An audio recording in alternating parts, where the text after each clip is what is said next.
Mobile से लगा लेंगे। Measures of skewness, skewness generally क्या है कि डेटा की सिमेट्री हमारी क्या है, ठीक है। डेटा की सिमेट्री मतलब फिर वही चीज आई, होमोजीनियस और हेट्रोजेनिटी क्या है, यानी डेटा क्या सिमिलर तरह का है या उसमें सिमिलरिटी ज्यादा दिख रही है, ठीक है। तो इसमें तीन तरह के हमें चीजें दिखेगी, एक होगा नॉर्मल, एक होगा पॉजिटिव और एक होगा निगेटिव स्क्यूड, ठीक है। नॉर्मल स्क्यूड का मतलब क्या है, डेटा दोनों तरफ यानी लेफ्ट साइड और राइट साइड में क्या है, इवन बराबर है बिल्कुल। इसका मतलब क्या है, स्क्यूड की वैल्यू 0 है, यानी नो स्क्यूड है, यानी स्क्यूड बिल्कुल भी नहीं है। पॉजिटिवली स्क्यूड, या अगर एक साइड जा रही है आपकी, राइट साइड ज्यादा टेल्ड बढ़ रही है, तो इसका मतलब क्या है, वो पॉजिटिवली स्क्यूड है। और अगर लेफ्ट साइड टेल ज्यादा बढ़ रही तो वो क्या है, निगेटिवली स्क्यूड है। यानी इस साइड डेटा सेट हमारा ज्यादा है, वो निगेटिवली स्क्यूड है, और पॉजिटिव स्क्यूड में राइट साइड ज्यादा आपकी टेल जा रही है तो वो क्या है, पॉजिटिवली स्क्यूड है। अब इसको मेजर कैसे करते हैं, तो मेजर करने का फॉर्मूला इसका ये है, सबसे पहले क्या पता होना चाहिए, सैंपल का मीन एक्स बार। यहां पर एक्स बार क्या है, सैंपल का मीन। तो सैंपल का मीन पता होना चाहिए हमें, हर इंडिविजुअल ऑब्जर्वेशन पता होनी चाहिए, और टोटल नंबर ऑफ ऑब्जर्वेशन जिसे हम कहते हैं एन, ये पता होना चाहिए। तो इस फॉर्मूले से हम क्या कर सकते हैं, स्क्यूनेस निकाल सकते हैं, ठीक है। और अगर इस तरह का है, बेल शेप्ड का है या हाईली पीक्ड है, तो वो क्या है, डेटा स्क्यूड वैल्यू 0 आ जाएगी उसकी, यानी वो स्क्यूनेस उसमें नहीं है, वो डेटा क्या है, बिल्कुल भी जो भी है इसमें हेट्रोजिनिटी नहीं है, वो होमोजीनियस कैरेक्टरिस्टिक्स का, इसलिए ज्यादा से ज्यादा वो मिडिल वैल्यू या मीन के आसपास लैग कर रहा है।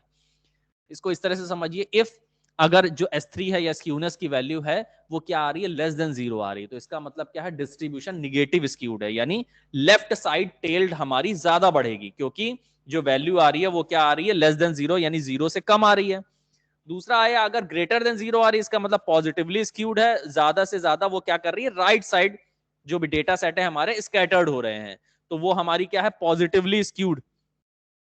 दूसरा आता है हमारा S3 की वैल्यू अगर 0 आ रही, 0 यानी मिडिल सेक्शन में, यानी सबसे ज्यादा जो डेटा सेट है वो मिडिल पॉइंट के आसपास ही है हमारा, तो उसे हम क्या कहेंगे कि वो क्या है, सिमेट्रिक डेटा है, और यानी होमोजीनियस डेटा है, और उसमें स्क्यूनेस नहीं है, 0 है। द मोर डिफरेंट बोल रहा है कि जितना ज्यादा वेरिएशन होगा उतनी ही ज्यादा स्क्यूनेस होगी, यानी अगर 0 आ रहा है तो ठीक है, लेकिन अगर 0 से कम आ रहा है या 0 से ज्यादा आ रहा है, इसका मतलब डेटा स्क्यूड है, ठीक है। तो स्क्यूनेस में जस्ट हमें क्या करना होता है कि डेटा लेफ्ट साइड जा रहा है कि राइट साइड जा रहा है, ये देखना होता है, ठीक है। तो पॉजिटिवली स्क्यूड, निगेटिवली स्क्यूड। इसके अलावा दूसरी चीज आती है कर्टोसिस। कर्टोसिस क्या है कि कर्टोसिस में हम जनरली जो स्कोर्स है वो देखते हैं कि पीक्ड शेप्ड में है, फ्लैट शेप्ड में है, कैसा है, ठीक है। अगर हाईली पीक्ड है, यानी जो जेटा है बहुत ज्यादा सिमेट्री दिखा रहा है, यानी बहुत ज्यादा सिमिलरिटी है, तो वो क्या होगा, हाईली पीक्ड होगा, उसे हम क्या कहेंगे, लेप्टोकर्टिक, ठीक। ये क्या है, नॉर्मल कंडीशन जिसे मेसोकर्टिक कहते हैं, यानी डेटा लेफ्ट साइड और राइट साइड दोनों में इक्वल है, यानी स्कैटर्ड भी है और सिमेट्री भी सही है इसमें। प्लेटोकर्टिक क्या होता है, ज्यादा फ्लैट, यानी ज्यादा डिसिमिलरिटी, ज्यादा हेट्रोजीनियस। ज्यादा हेट्रोजीनियस इसका मतलब वो क्या है, प्लेटिकर्टिक है। तो तीन तरह के कर्टोसिस होते हैं आपका, लेप्टोकर्टिक होता है, मेसोकर्टिक होता है और प्लेटिकर्टिक होता है। इस 30 तरह के जो कर्टोसिस हैं उनको फाइंड आउट करते हैं हम, और देखते हैं कि डेटा में डिस्ट्रीब्यूशन किस तरह का है। अब generally when distribution is normally distributed its kurtosis equal 3।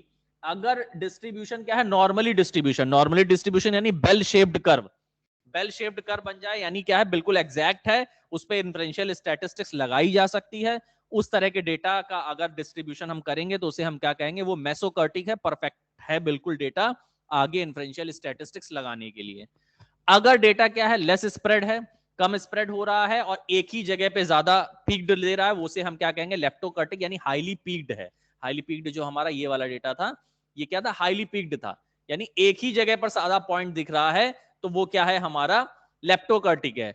दूसरा क्या आता है, अगर डेटा ज्यादा स्प्रेड हो रहा है, ज्यादा स्प्रेड हो रहा है यानी उसमें हेट्रोजीनियस जो कैरेक्टरिस्टिक्स है वो बहुत ज्यादा है, तो उसे हम क्या, फ्लैट है। फ्लैट है क्योंकि उसमें वेरिएशन ज्यादा दिख रहा है, यानी हर इंडिविजुअल जो ऑब्जर्वेशन है उसकी वैल्यू क्या हो रही है, अलग अलग आ रही है, इसीलिए हम उसे क्या कहेंगे कि वो डेटा क्या है, प्लेटिकर्टिक है, या वो ज्यादा उसमें कर्टोसिस हमें वैल्यू दिख रही है, क्योंकि उसमें हेट्रोजीनिटी सबसे ज्यादा है तो उसे हम क्या कहेंगे, डेटा क्या है, प्लेटिकर्टिक है। अब बात आई फॉर्मूला, इसका फॉर्मूला क्या होता है, तो मेजर करने का फॉर्मूला क्या है, इस तरह से हम करते हैं। इसमें भी फिर वही हमें चाहिए, पहले तो सैंपल मीन चाहिए जिसे हम एक्स बार कहते हैं, एक्स इंडिविजुअल ऑब्जर्वेशंस हो गई, और इसके अलावा हमें चाहिए कि जो भी हमारी टोटल नंबर ऑफ ऑब्जर्वेशन है एन, उनकी वैल्यू हमें चाहिए। अगर ये डेटा सेट में हमें पता चल गई तो इस फॉर्मूले से हम क्या कर सकते हैं, कर्टोसिस को फाइंड आउट कर सकते हैं, और उससे हम निकाल सकते हैं कि वो मेसोकर्टिक है, प्लेटिकर्टिक है कि लेप्टोकर्टिक है। ठीक है, तो जैसा है हमारे लिए, अगर मेसोकर्टिक आ रहा है इसका मतलब वो परफेक्ट डेटा है, उस पर हम कोई भी इन्फ्रेंशियल स्टैटिस्टिक्स के लिए आगे बढ़ सकते हैं या हाइपर टेस्टिंग के लिए आगे बढ़ सकते हैं। अगर उसमें लेप्टोकर्टिक या प्लेटिकर्टिक आ रहा है इसका मतलब अभी डेटा में किसी ट्रीटमेंट की रिक्वायरमेंट है, यानी कोई ट्रीटमेंट उसमें देना होगा, और वो चेंजेस के बाद ही हम देख सकेंगे कि उसमें डेटा में कौन सी इन्फ्रेंशियल स्टैटिस्टिक्स लगानी चाहिए। ठीक है, तो इसके लिए हमें कर्टोसिस, स्क्यूनेस, डिस्पर्शन ये सब फाइंड आउट करना होता है। कलेक्टिवली अगर हम कहें तो वेरियांस को किससे फॉर्मूले से करते थे, S2 से, स्क्यूनेस को किससे करते थे, S3 से, और कर्टोसिस को किससे डिनोट करते थे, S4 से। तो सैंपल डिस्ट्रीब्यूशन अगर हम सैंपल के लिए निकाल रहे हैं तो सैंपल के लिए हमारा जो भी फॉर्मूला है वो वेरियांस का होगा S2 S की पावर 2, स्क्यूनेस के लिए होगा S की पावर 3, और कर्टोसिस के लिए होगा S की पावर 4 से उसे डिनोट किया जाएगा।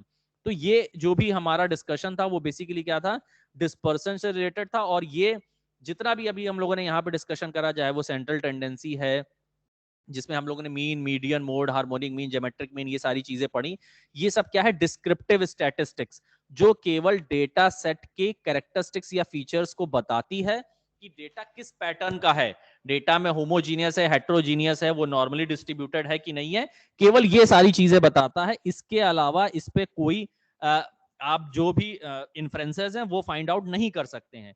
इसलिए डिस्क्रिप्टिव स्टैटिस्टिक्स की लिमिटेशन ये होती है, वो डेटा की केवल कैरेक्टरिस्टिक्स बताता है। लेकिन जनरली हमने देखा है कि जब भी हम कोई रिसर्च करते हैं या कोई हम लोग सर्वे रिपोर्ट देखते हैं, तो सर्वे रिपोर्ट में जनरली क्या करते हैं, हिस्टोग्राम, बार चार्ट बना दिया जाता है और कहा जाता है ये हमारा एनालिसिस है या ये हमारी फाइंडिंग्स है। लेकिन वो हमारी एनालिसिस या फाइंडिंग नहीं हो सकती, वो केवल डिस्क्रिप्टिव स्टैटिस्टिक्स है, वो केवल डेटा के पैटर्न या कैरेक्टरिस्टिक्स को बता रहा है, उसमें कोई स्टैटिस्टिक्स अभी लगी ही नहीं है। ठीक, ये क्या है, केवल इनिशियल स्टेज पे जो हम फाइंड आउट करते हैं कि आगे हमें कौन सी स्टैटिस्टिक लगानी है, उसका इनिशियल स्टेप है। तो ये केवल डिस्क्रिप्टिव स्टैटिस्टिक्स है, इससे ज्यादा डेटा को डिस्क्राइब नहीं कर सकते, केवल डेटा के पैटर्न को डिस्क्राइब किया जा सकता है। उसमें डिफरेंट वेरिएबल्स में क्या रिलेशनशिप है, या कौन सा फैक्टर्स डिपेंडेंट है, कौन सा फैक्टर इंडिपेंडेंट है, इस तरह की चीजें नहीं बताई जा सकती हैं। ठीक है, तो ये क्या है, हमारा जितना भी डिस्कशन है ये बेसिकली केवल क्या क्या है, डिस्पर्शन। Good morning sir.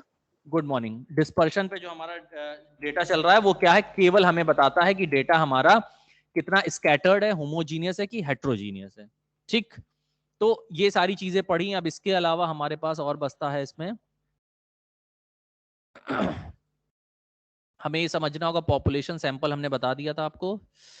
हाँ, types of variables, types of variables यहाँ पे डिस्कस करना जरूरी है कि ये चीजें स्किप हो गई थी थोड़ा सा। दो तरह के वेरिएबल्स हमारे पास होते हैं, एक होता है डिस्क्रीट और एक होता है कॉन्टिन्यूअस। ठीक है, डिस्क्रीट वेरिएबल्स क्या है, जैसे एग्जांपल समझिए, such as a class size, किसी क्लास का साइज वो क्या है, डिस्क्रीट वेरिएबल है। यानी वो डिस्क्रीट वेरिएबल क्या है, जैसे क्लास में हमने कहा 60 जो है स्टूडेंट्स हैं, या कैटेगरीज हमने कह दिया कि कैटेगरीज क्या है, मेल है, फीमेल है, या इनकम लेवल पे हमने करा कि ये 1 लाख से 10 लाख वाली एक स्लैब है, फिर 10 लाख से 20 लाख वाली एक स्लैब है, फिर 20 लाख से 25 लाख वाली स्लैब है। तो ये क्या है, डिस्क्रीट वेरिएबल्स है। कॉन्टिन्यूअस वेरिएबल्स की अगर हम बात करें, सच एज अ टाइम और वेट, जैसे टाइम और वेट तो वो क्या है, एक ईयर के एक साथ चलते हैं। जैसे हमने कहा वेट तो 50 से 65 केजी, वो क्या है, कॉन्टिन्यूअस वेरिएबल है। इनफाइनाइट है, वो लिमिट कहीं भी जा सकती है, उसको आप 0 से 5 तक भी कर सकते हैं, 0 से 10 तक भी कर सकते हैं, और 0 से 1000 तक भी कर सकते हैं। ठीक है, लेकिन हम अपने रिस्ट्रिक्शंस के अकॉर्डिंग या रिसर्च कैपेबिलिटी या फिजिबिलिटी के अकॉर्डिंग क्या करते हैं, उसके स्लॉट कम रखते हैं। तो हमने जो आपने ऊपर क्लास इंटरवल देखा होगा, तो उसमें क्या करते हैं, 0 से 5 कंटिन्यूटी बनी हुई है। देन फिर हम आगे आए, नेक्स्ट इस पे चले, तो स्लॉट्स को क्या करते हैं, हम कम करते हैं या उसको डिफरेंट हाफ्स में बांटते हैं। ठीक है, तो दो तरह के वेरिएबल्स होते हैं हमारे पास, डिस्क्रीट वेरिएबल्स और कॉन्टिन्यूअस वेरिएबल्स। दूसरे टर्म्स में अब अगर हम कहें या स्केलिंग की बात करें, तो जो कॉन्टिन्यूअस वेरिएबल्स होते हैं वो जनरली क्या होते हैं, इंटरवल स्केल और रेशियो स्केल में होते हैं, यानी एग्जैक्ट वैल्यू हमें बताते हैं। जबकि जो डिस्क्रीट वेरिएबल्स होते हैं वो बेसिकली क्या होते हैं, नॉमिनल और ऑर्डिनल स्केल में होते हैं। जैसे आपका ऑर्डर हमने दे दिया 1 2 3 4, तो ऑर्डिनल स्केल है, ठीक है। या कोई जस्ट हमने नंबरिंग दी, जैसे हमने कहा मेल को हम कोडिंग दे रहे हैं 1 और फीमेल को कोडिंग दे रहे हैं 2, तो ये क्या है, डिस्क्रीट वेरिएबल्स हैं। यानी नॉमिनल और ऑर्डिनल स्केल के जो वैल्यूज आ रही हैं वो डिस्क्रीट वेरिएबल्स में आएंगी। और कॉन्टिन्यूअस में क्या होता है, इक्वल डिस्टेंस होता है। 0 से 5 के बीच में जितना डिस्टेंस है, 5 से 10 के बीच में भी उतना ही डिस्टेंस होगा, 10 से 15 के बीच में भी डिस्टेंस होगा, वो क्या है, इक्वल डिस्टेंस पे है, इसीलिए उसे क्या कहा जाता है, कॉन्टिन्यूअस वेरिएबल। लिमिट्स तो हम लोग समझ गए उसमें। हाँ, स्केलिंग की बात आती है, जो स्केलिंग की हमने अभी ऊपर बात करी कि जनरली हमें क्या करो, कोई भी चीज अगर हम ऑब्जर्व कर रहे हैं या कोई मेजर कर रहे हैं तो उसके लिए यूनिट की जरूरत है। जैसे हमने कहा वेट हमें मेजर करना है, तो वेट के लिए हम किलोग्राम, पाउंड इनका यूज करते हैं, ये क्या है, मेजरमेंट यूनिट। उसी तरह से हम यहाँ पर स्टैटिस्टिक्स में हमने कहा हम केवल क्या करते हैं, न्यूमेरिकल डेटा पे एनालिसिस कर सकते हैं। बहुत सारा डेटा हमारा क्या होता है, क्वालिटेटिव फॉर्म में होता है। जब क्वालिटेटिव फॉर्म में है तो उसे हमें क्या करना है, न्यूमेरिकल या क्वांटिटेटिव फॉर्म में कन्वर्ट करना है। उस कन्वर्जन के लिए हम क्या करते हैं, मेजरमेंट स्केल का प्रयोग करते हैं, ठीक है। वो मेजरमेंट स्केल क्या होते हैं, 4 तरह के। पहला है नॉमिनल स्केल। नॉमिनल स्केल क्या कहता है, ये स्केल केवल यूज होता है रिप्रेजेंटेशन के लिए। रिप्रेजेंटेशन के लिए फॉर एग्जांपल जैसे आपने कहा एक क्रिकेट टीम है, ठीक है। अब क्रिकेट टीम में 11 प्लेयर्स हैं, लेकिन उनकी जर्सी पे नंबर अलग अलग होते हैं, ठीक है। अब मान लीजिए किसी की जर्सी पे 34 है, किसी की जर्सी पे 15 दिया हुआ है, किसी की जर्सी पे 2 है, किसी की जर्सी पे 3 है।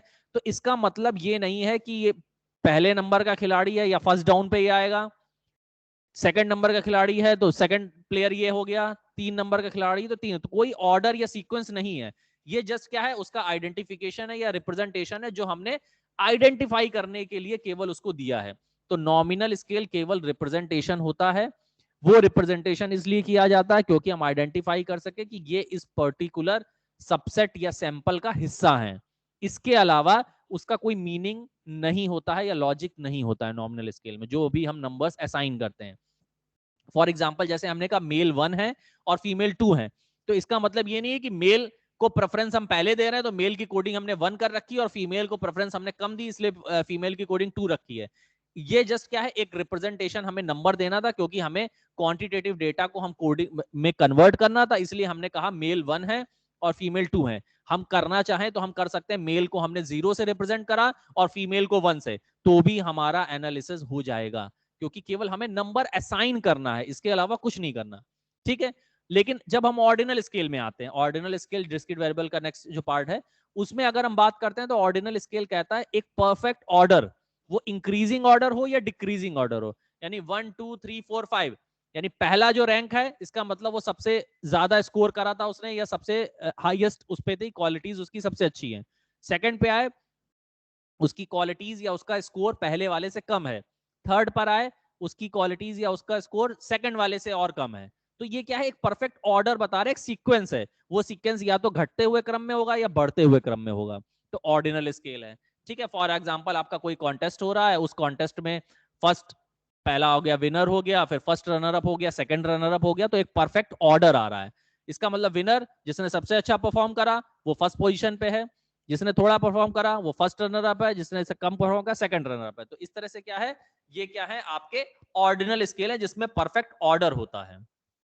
तीसरा आता है nominal scale, interval scale. Interval scale क्या करता है, जिसमें क्या होता है, इक्वल डिस्ट्रीब्यूशन हो, जैसे कॉन्टिन्यूस वेरिएबल में करते थे इक्वल डिस्टेंस पे, तो इक्वल डिस्टेंस यानी 0 से 5 के बीच का जो डिस्टेंस है, 5 से 10 के बीच का भी डिस्टेंस 5 का है, 10 से 15 के डिस्टेंस का भी उतना ही है, 15 से 20 का भी है।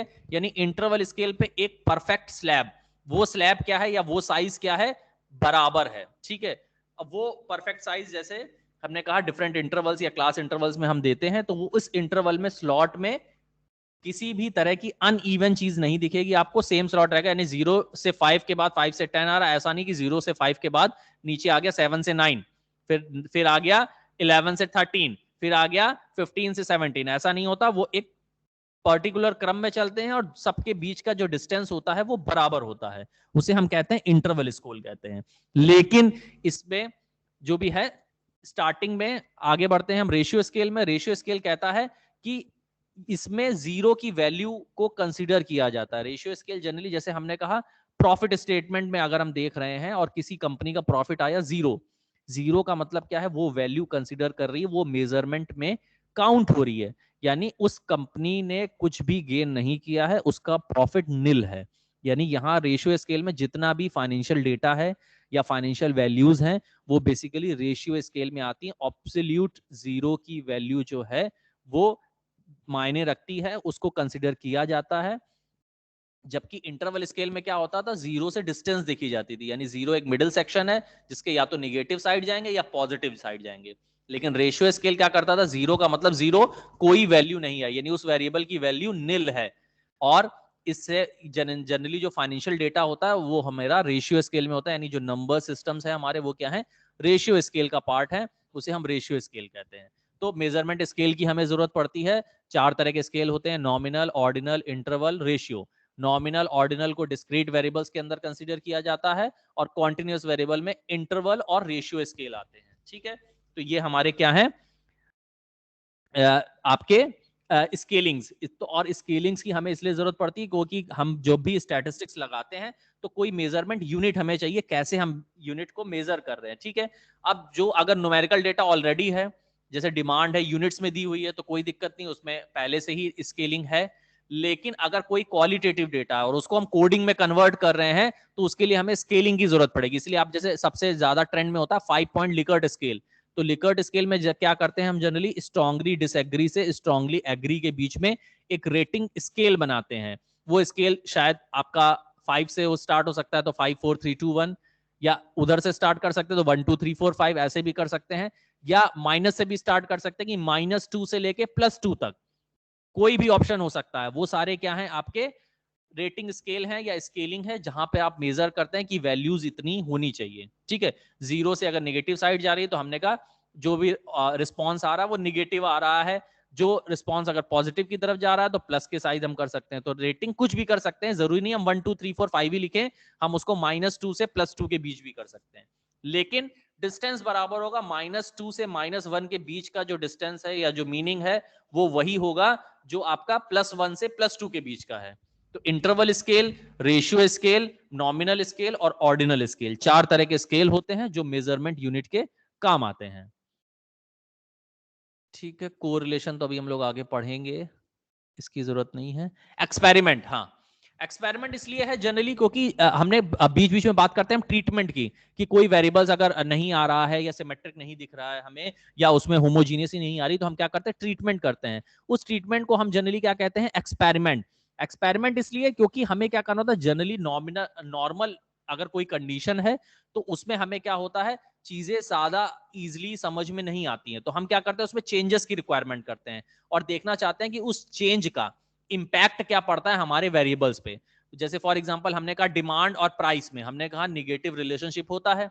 अब हमें क्या करना है, इसको जस्टिफाई करना है कि क्या प्राइस में चेंज की वजह से डिमांड में कोई चेंज होता है। इसको जस्टिफाई करने के लिए क्या कर रहे हैं हम, ट्रीटमेंट। अब वो ट्रीटमेंट ऐसा करेंगे या एक्सपेरिमेंट ऐसा करेंगे, हम क्या करेंगे, प्राइस को या तो बढ़ाएंगे या कम करेंगे। मान लीजिए हमने कहा प्राइस को हमने बढ़ाया, प्राइस को जैसे ही हमने बढ़ाया दूसरा वेरिएबल हमने मेजर करा, क्या वो कम हो रहा है या ज्यादा हो रहा है, तो इस एक्टिविटी को हम क्या कहेंगे, एक्सपेरिमेंट। और जनरली हम क्या करते हैं, कॉज एंड इफेक्ट रिलेशनशिप यहां पता करते हैं, यानी मोस्ट केसेस में हम क्या करते हैं, रिग्रेशन को निकालते हैं या रिग्रेशन को हम एनालिसिस में इंक्लूड करते हैं। इसीलिए एक्सपेरिमेंट में हम कॉज एंड इफेक्ट रिलेशनशिप देखते हैं। तो हमें एक्सपेरिमेंट पता होना चाहिए, एक्सपेरिमेंट क्या है, तो वो जो ट्रीटमेंट हम कर रहे हैं डेटा सेट के साथ उसे हम क्या कहते हैं, एक्सपेरिमेंट कहते हैं। इस एक्सपेरिमेंट में हमारे पास 2 वेरिएबल्स आते हैं, एक आता है इंडिपेंडेंट वेरिएबल और एक आता है डिपेंडेंट वेरिएबल। डिपेंडेंट वेरिएबल वो वेरिएबल है जिसमें कोई चेंज रिसर्चर नहीं कर सकता। वो क्या है, ट्रीटमेंट के बाद अपने आप दिखेगा, यानी उसकी वैल्यू डिपेंड कर रही है किस पे, किसी इंडिपेंडेंट वेरिएबल पे। और इंडिपेंडेंट वेरिएबल पे क्या करता है, रिसर्चर ट्रीटमेंट करता है, यानी उस पे एक्सपेरिमेंट करता है।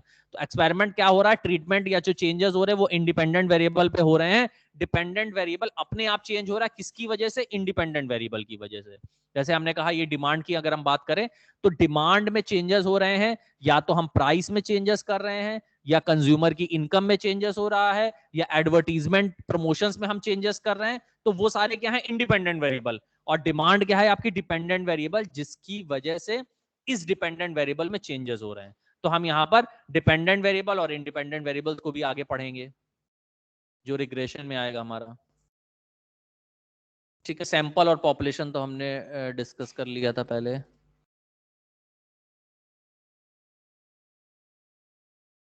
ठीक है, डिस्क्रिप्टिव स्टैटिस्टिक्स और इन्फ्रेंशियल स्टैटिस्टिक्स भी हम लोगों ने करा था। हाँ, सैम्पलिंग एरर की बात आती है। सैम्पलिंग एरर जनरली अब आगे अभी हम लोग हमने कहा कि सैंपल स्टैटिस्टिक्स हम लगाते हैं, टोटल पॉपुलेशन पे स्टडी नहीं करते हैं। जब टोटल पॉपुलेशन पे स्टडी नहीं करते हैं तो इसका मतलब सैम्पलिंग एरर हमारे पास आएगा। अब वो सैम्पलिंग एरर ऐसा हो सकता है कि हमने सैंपल क्या अप्रोप्रिएट लिया है, कि कैसे फाइंड आउट करें कि पर्टिकुलर टोटल पॉपुलेशन में ये जो सबसेट हमने पिक किया है, क्या वो परफेक्ट या ट्रू रिप्रेजेंटेशन है टोटल पॉपुलेशन का।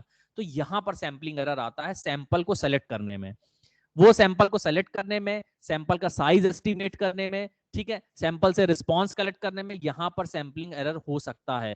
अगर हमने डेटा सेट गलत ले लिया तो सैंपलिंग एरर आ जाएगा। ठीक है, फॉर एग्जांपल जैसे हमने कहा कोई हमें सर्वे कराना है, ठीक है, जिलेट की जो ब्लेड्स आती हैं या रेजर ब्लेड्स आती हैं उससे रिलेटेड हमें कोई सर्वे कराना है। ठीक है, अब हमने कहा कि हम क्या करेंगे, मॉल में बैठ जाएंगे और वहां पे जो लोग एंटर होते जाएंगे उनसे एक एक करके पूछते जाएंगे कि आप जिलेट जो भी है उसकी रेजर ब्लेड्स या जिलेट से रिलेटेड जो प्रोडक्ट है वो परचेस करते हैं कि नहीं करते हैं। ठीक है, अब उस मॉल में कुछ मेल भी आ रहे होंगे, कुछ फीमेल भी आ रहे होंगे, चिल्ड्रंस भी होंगे, सीनियर सिटीजन भी होंगे, बहुत सारे तरह के लोग आएंगे। सब लोग एक एक करके आए, हम सबसे पूछते चले गए और हमने कहा 100 लोगों से डेटा लेंगे हम और 100 लोगों से डेटा रिस्पॉन्स लेके कर देंगे। ठीक है, जब मेल आया कोई तो उसने रिस्पॉन्स दे दिया कि हाँ जिलेट की जो ब्लेड्स हैं वो अच्छी हैं। कोई फीमेल आया तो उसने कहा कि या तो वो बोलेगा कि वो मुझे कोई पता नहीं, या वो कहेंगे कि शायद नहीं अच्छी है, इस तरह का रिस्पॉन्स दे सकते हैं। और हमने उसको कोट कर लिया या हमने उसको रिकॉर्ड कर लिया, यहां पर हो गया सैम्पलिंग एरर, क्योंकि वो जो एलिमेंट था या वो जो सबसेट था जिसको हमने सैंपल को इंक्लूड किया वो हमारी स्टडी का पार्ट नहीं था। सबसे पहले हमें ये देखना था कि हमारा जो प्रोडक्ट है उसका एक्चुअल में टारगेट कस्टमर कौन है, कौन खरीदता है उसको। ठीक है, तो हमारा जो सर्वे होना चाहिए था वो केवल उस सैंपल को पिक करना चाहिए था जो उस पर्टिकुलर प्रोडक्ट को कंज्यूम कर रहे हैं। ठीक है, ये जरूरी नहीं है कि सारे लोग कंज्यूम कर रहे हैं, हमने कहा मॉल में जितने भी लोग आते हैं वो सारे चीज पिक कर रहे हो, ये जरूरी नहीं है। ठीक है, सिमिलर अगर हम ये भी कर सकते हैं और स्टूडेंट्स को या जो चिल्ड्रंस हैं उनको हम स्टडी में ले लें। तो पहली बात याद रखनी कि डिसीजन मेकिंग हमेशा जो डिसीजन मेकर है वो या तो जो इसमें अर्निंग पर्सन होगा किसी भी फैमिली का वो हो सकता है, या जो परचेजिंग करने आया वो होता है। उसके साथ जो आते हैं वो जनरली वो प्रेफर्ड करते नहीं है, वो केवल क्या करते हैं अपने ओपिनियंस बताते हैं कि ये प्रोडक्ट हमें चाहिए या इस प्रोडक्ट को खरीद सकते हैं, लेकिन अल्टीमेटली डिसीजन मेकर कोई और होता है। तो इसका मतलब हमें जो सर्वे करना चाहिए या जो सैंपल लेना चाहिए वो केवल डिसीजन मेकर का लेना चाहिए था। इसका मतलब हमने सैंपलिंग एरर कर दिया, और वो सैंपलिंग एरर की वजह से हमारा जो डेटा सेट है वो ये आ जाएगा कि ज्यादा से ज्यादा लोग क्या है, सेटिस्फाई नहीं है जिलेट के प्रोडक्ट से। तो ये क्या है, सैंपलिंग एरर, क्योंकि हमने गलत सैंपल सेलेक्ट कर लिया या गलत तरह का डेटा सेट पिक कर लिया डेटा को करने के लिए, तो सैंपलिंग एरर हो सकता है। या सैंपलिंग एरर में चीजें हमने की, अब इसमें डिफरेंट तरह की प्रोबेबिलिटी सैंपलिंग्स आती हैं, नॉन प्रोबेबिलिटी सैंपलिंग्स आती हैं, तो गलत तरह की टेक्निक्स को हमने गलत सबसेट पे या गलत पॉपुलेशन पे चीजों पे कर लिया, तो वो भी हो सकता है। तो ये भी क्या है, सैंपलिंग एरर है, यानी सैंपलिंग की वजह से अगर कोई एरर आ रहा है तो उसे सैंपलिंग एरर कहते हैं। नॉन सैंपलिंग एरर अभी हम लोग सैंपलिंग के बारे में आगे जब बताएंगे तो नॉन सैंपलिंग एरर भी चीजें करेंगे। ठीक है, ये सिग्मा एक्स और ये तो आप समझ ही गए कि जो एक्स बार है वो क्या है, सैंपल का मीन है, और जो म्यू है वो टोटल पॉपुलेशन का मीन है। ठीक है, और सिग्मा जो है ये क्या है, नोटेशन समेशन, यानी किसी भी चीज में हमें क्या करना, समेशन करना है तो हमेशा सिग्मा को हम यूज करेंगे। ठीक है, तो जनरली ये सारी चीजें हम लोग की क्या थी, फर्स्ट यूनिट में थी, कि फर्स्ट यूनिट में हमने सबसे पहले बात करी स्टैटिस्टिक्स क्या है, स्कोप क्या है, इसकी इंपॉर्टेंस क्या है, कहां कहां पर इसको स्टैटिस्टिक्स को यूज किया जाता है। ठीक है, उसके बाद हमने सबसे पहले कहा डिस्क्रिप्टिव स्टैटिस्टिक्स और इन्फ्रेंशियल स्टैटिस्टिक्स होती हैं। डिस्क्रिप्टिव स्टैटिस्टिक्स हम लोग डेटा की कैरेक्टरिस्टिक्स को डिफाइन करने के लिए करते हैं। उसमें से हमने कहा सबसे पहले हम सेंट्रल टेंडेंसी निकालने की कोशिश करते हैं, तो मीन मीडियन मोड हमारे पास 3 ऑप्शन थे, हमने वो यूज करे। देन फिर बात आई डिस्पर्शन की, हमने डिस्पर्शन को देखा, डिस्पर्शन है, स्क्यूनेस है, कर्टोसिस है, डिफरेंट उसके फॉर्मुलेज होते हैं, वो कैलकुलेट करते हैं। सैंपल क्या है, पॉपुलेशन क्या है, सैंपल मीन क्या होता है, पॉपुलेशन मीन क्या होता है, स्केलिंग क्या है, मेजरमेंट स्केल क्या, वेरिएबल्स क्या है, डिपेंडेंट वेरिएबल क्या है, इंडिपेंडेंट वेरिएबल्स क्या है। तो ये सारी चीजें, ये जो डिस्कशन है ये क्या है, केवल ओवरव्यू दे रहा है हमें अभी स्टैटिस्टिक्स का। यानी अभी हम लोगों ने मेन जो इन्फ्रेंशियल स्टैटिस्टिक्स की कोई भी टेक्निक्स हैं वो अभी हमने कहीं भी डिस्कस नहीं करी है। तो ये केवल इंट्रोडक्टरी पार्ट था अभी स्टैटिस्टिक्स का। अब हम लोग आगे जो है वो डिस्कशन करेंगे कि आगे जो हमें स्टैटिस्टिक्स लगानी है वो किस तरह की आएगी और कैसे उसको ट्रीटमेंट करेंगे। ठीक है, तो यहाँ अभी तक जो चीजें हैं वो क्लियर है सबको? यस